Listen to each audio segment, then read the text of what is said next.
விக்ரம் படம் ரிலீஸ் ஆகி 14 நாள் ஆயிடுச்சு. அதுவும் 2 வாரம் முடிஞ்சு கூட வசூல் வேட்டு நிக்காம தொடர்ந்து போய்க்கிட்டு இருக்கு. ஸோ, தமிழ் சினிமால வந்து ரொம்ப வருஷம் கழிச்சு இப்படி ஒரு படம் வந்திருக்கு. அதுவும் 2 வாரம் கழிச்சு கூட வந்து மக்கள் கொண்டாடக்கூடிய ஒரு படமா இருக்கு விக்ரம் அப்படின்னு சொன்னா அது மறுக்கவே முடியாது.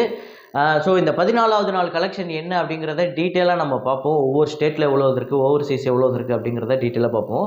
ஸோ அது மட்டும் இல்லாம இன்னொரு முக்கியமான விஷயம் என்ன அப்படின்னு பார்த்தீங்கன்னா, இதுவரையும் தமிழ் படமே ரிலீஸ் பண்ணப்படாத 21 நாட்டில் வந்து விக்ரம் படம் வந்து ரிலீஸ் ஆகிருக்கு. அந்த நாட்டோட கலெக்ஷன் ரிப்போர்ட்லாம் சேர்த்து தான் நம்ம சொன்னோமா அப்படின்னு கேட்டிங்கன்னா அது இல்லை. ஏன்னா அந்த நாட்டோட கலெக்ஷன் ரிப்போர்ட்டு யாருமே வந்து சொல்லவும் இல்லை, அவங்களும் வந்து அதை வெளியிடவும் இல்லை. ஸோ அதை வந்து ஒரு குத்து மதிப்பாக வந்து கணக்கு பண்ணி இவ்வளோ இருக்குமா அப்படிங்கிற மாதிரி பயங்கரமாக ஷாக் ஆகிட்டு இருக்காங்க இந்த ட்ராக்கர்ஸ்லேருந்து நிறைய பேர். ஸோ அதையும் இந்த நம்ம டீட்டெயிலாக பார்ப்போம். ஸோ வீடியோக்குள்ளே போகிறதுக்கு முன்னாடி நம்ம சேனலை நீங்கள் சப்ஸ்கிரைப் பண்ணல அப்படின்னா பண்ணிவிடுங்க. பக்கத்தில் இருக்க பெல் ஐக்கனை ப்ரெஸ் பண்ணிவிடுங்க. வாங்க வீடியோக்குள்ளே போகலாம். ஸோ விக்ரம் படத்தோட டே 14 கலெக்ஷன் என்ன அப்படின்னு பார்த்தீங்கன்னா 45 லட்சம் கர்நாடகாவில் வந்து எடுத்திருக்கு. ஸோ 23.4 கோடியை வந்து டோட்டலாக கலெக்ட் பண்ணியிருக்கு. கர்நாடகாவை பொறுத்தவரையும் இது ஒரு பெரிய விஷயம். அப்புறம் ஆந்திரா தெலுங்கானாவில் வந்து 40 லட்சம் கலெக்ட் பண்ணியிருக்கு. 26.2 கோடி வந்து டோட்டல். அதாவது 14வது நாள் கலெக்ஷன் வந்து 40 லட்சம். ஸோ கேரளாவில் வந்து 14வது நாள் கலெக்ஷன் வந்து 65 லட்சம். ஸோ 2 வாரம் கழிச்சு கூட வந்து இது ஒரு நல்ல இது. ஒரு தமிழ் படம் வந்து டப்பிங் பண்ணி கேரளாவில் இந்த அளவுக்கு 14வது நாள் 60 லட்சம் கிட்ட கலெக்ட் பண்ணியிருக்கு அப்படின்னா அது பெரிய விஷயம். 34.8 கோடி. உங்களுக்கு ஆல்ரெடி தெரியும் தமிழ் படத்தில் இதுதான் ஃபஸ்ட்டு கேரளாவில் அப்படிங்கிறது. ஸோ தமிழ்நாட்டில் வந்து பார்த்தீங்க அப்படின்னா டே 14 3.5 crores. ஸோ இது மிகப்பெரிய விஷயம். கேட்குறதுக்கு என்னடா இது இவ்வளோ தான் கலெக்ட் பண்ணியிருக்கா அப்படிங்கிற மாதிரி இருக்கும். ஆனால் இது ஒரு மிகப்பெரிய விஷயம். 3.5 கோடி அப்படிங்கிறது இந்த சினிமா வட்டாரத்தில் இருக்கவங்களுக்கோ இல்லை டிஸ்ட்ரிபியூட்டராக இருக்கவங்களோ இந்த தியேட்டர் ஓனர்ஸ்க்கோ தான் தெரியும் இது எவ்வளோ பெரிய விஷயம் அப்படின்னு. டோட்டல் பார்த்திங்க அப்படின்னா 147.5 கோடி. ஸோ இது வந்து பார்த்திங்க அப்படின்னா இன்னும் ஒரு 7 கோடி தாண்டிடுச்சு அப்படின்னா பாகுபலியோட லைஃப் டைம் தமிழ்நாடு ரெக்கார்டை வந்து பிரேக் பண்ணிடும். அப்புறம் வந்து இது இல்லாமல் நார்த் இந்தியாவில் எவ்வளோ வந்திருக்கு அப்படின்னு பார்த்தீங்கன்னா 30 லட்சம் வந்திருக்கு. 9.27 கோடி. ஸோ இது இந்த நார்த் இந்தியாவில் வந்தது வந்து ஒரு 10 கோடி வந்துருச்சு அப்படின்னா இது ஒரு மிகப்பெரிய ரெக்கார்ட். ஸோ ஓவர்சீஸ் கலெக்ஷன் என்ன அப்படின்னு பார்த்தீங்கன்னா டே 14ஓடது வந்து 2.75. டோட்டல் வந்து 1,175. ஸோ 111 கோடி வந்து எடுத்திருக்கு. ஓவர்சீஸில் மட்டுமே ஒரு படம் 111 கோடி எடுத்திருக்கு அப்படிங்கிறது மிகப்பெரிய விஷயம். ஸோ இது இல்லாமல் வந்து வேர்ல்டு வைடு வந்து பார்த்தீங்க அப்படின்னா டே 14ஓடது வந்து அதாவது நேற்று மட்டும் எவ்வளோ கலெக்ட் ஆகிருக்கு அப்படின்னா 7.4 கோடி கலெக்ட் ஆகிருக்கு. 354.9 கோடி 356 கோடி கிட்ட கலெக்ட் பண்ணியிருக்கு. மிகப்பெரிய வெற்றி அப்படின்னு எல்லாருமே கொண்டாடிட்டு இருக்கக்கூடிய ஒரு படம். ஸோ இது இல்லாமல் சில பேர் வந்து பயங்கரமாக 450 கோடி கலெக்ட் பண்ணிடுச்சு, 500 கோடி கலெக்ட் பண்ணிடுச்சு அப்படின்னு சொல்கிறாங்க.